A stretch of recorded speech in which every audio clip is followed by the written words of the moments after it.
Program start பண்ணியிருக்கீங்க அப்படின்னா நீங்கள் எந்த மாதிரி ஃபுட்டை வந்து பர்ச்சேஸ் பண்ணணும், நீங்கள் பண்ணுற இந்த 4 தவறுகளால் தான் உங்களுக்கு வந்து வெயிட் லாஸ் நீங்கள் எதிர்பார்த்த மாதிரி நடக்க மாட்டேங்குது. அது என்ன மாதிரி தவறு அப்படின்றத நம்ம சேனலில் இன்றைக்கி ப்ரீஃபாக பார்க்கலாம்.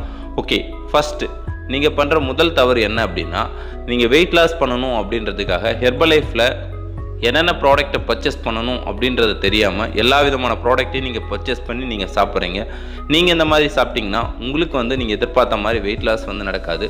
ஃபஸ்ட்டு ஹெர்பலைஃப்பில் வெயிட் லாஸ் பண்ணணும் அப்படின்னா ஃபார்முலா 1, ப்ரோட்டீன், அஃப்ரெஷ் இந்த 3 ப்ராடக்ட் மட்டுமே போதுங்க. உங்கள் பாடியில் நீங்கள் எதிர்பார்த்த மாதிரி வெயிட் லாஸ் வந்து நடக்கும். ஸோ இதை நீங்கள் கரெக்டாக எடுத்தாலே போதும். ரெண்டாவது, வெயிட் லாஸ் பண்ணுறவங்க சரியான கோச்சிங்கோடு தான் நீங்கள் இதை எடுத்துக்கணும். ஸோ உங்களுக்கு ஒரு பெஸ்ட்டு கோச்சிங் இல்லாமல் உங்களோட ஓன் டிசிஷனில் எடுத்தாலும் உங்களுக்கு வந்து வெயிட் லாஸ் வந்து நடக்காது.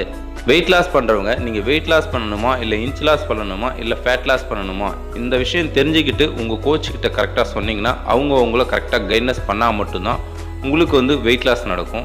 மூணாவது மிஸ்டேக் என்ன அப்படின்னா, வெயிட் லாஸ் பண்ணுறதுக்காக ஹெர்பலைஃப்பில் எல்லா விதமான ப்ராடக்ட்டையும் நீங்கள் சாப்பிட்றது தான். ஸோ நீங்கள் இந்த மாதிரி எல்லா விதமான ப்ராடக்ட்டை சாப்பிட்டாலும் உங்களுக்கு வந்து வெயிட் லாஸ் வந்து நீங்கள் எதிர்பார்த்த மாதிரி நடக்காது.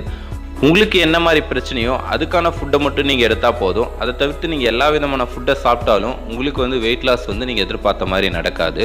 And fourth point, weight loss program start பண்ணியிருக்கீங்க அப்படின்னா உங்களுக்கு அபோவ் 45 இயர்ஸ்க்கு மேலே ஆயிடுச்சு அப்படின்னா நீங்கள் வந்து ஹெர்பலைஃப்பில் பர்சனலைஸ் ப்ரோட்டீன் பவுடர் எடுக்கக்கூடாது. இதுக்கு பதிலாக ஆக்டிவ் ஃபைபர் காம்ப்ளெக்ஸ் தான் நீங்கள் இதை எடுத்துக்கணும். இதை நீங்கள் எடுத்தால் மட்டும்தான் உங்கள் பாடியில் வந்து வெயிட் லாஸ் ப்ரோக்ராம் நடக்கும். எதுக்காக நாங்கள் எடுக்க வேணாம் அப்படின்னு சொல்கிறோன்னா, அபோவ் 45 இயர்ஸ்க்கு மேலே ஆகிட்டாலோ உங்களுக்கு வந்து வாட்டர் கண்டென்ட் சரியாக இருக்காது. அதனால தான் நீங்கள் வந்து இந்த ஆக்டிவ் ஃபைபர் காம்ப்ளெக்ஸ் எடுத்துக்கோங்க அப்படின்னு நாங்கள் சொல்கிறோம். ஸோ இதை நீங்கள் கரெக்டாக ஃபாலோ பண்ணால் தான் உங்கள் பாடியில் வந்து வெயிட் லாஸ் நடக்கும்.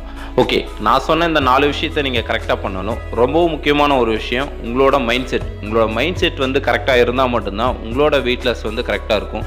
வெளியில் நிறைய நெகட்டிவ் கமெண்ட் கொடுத்துருப்பாங்க, அதையெல்லாம் நீங்கள் உங்கள் மைண்டில் போயிட்டு திங்க் பண்ணிகிட்டே இருந்தீங்க அப்படின்னா உங்களுக்கு வந்து வெயிட் லாஸ் வந்து நடக்காது.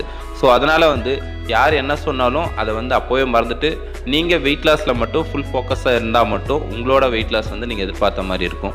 ஓகே, உங்களுக்கு வந்து ஒரு பெஸ்ட்டு கோச்சிங் தேவை. ரெண்டாவது, ஹெர்பலைஃப்பில் என்ன மாதிரி ஃபுட்டெல்லாம் நீங்கள் எடுத்துக்கணும் அப்படின்றத தெரிஞ்சுக்கணுன்னா கீழே தெரியுற அந்த நம்பருக்கு கால் பண்ணுங்கள், நாங்கள் உங்களுக்கு ஹெல்ப் பண்ணுறோம்.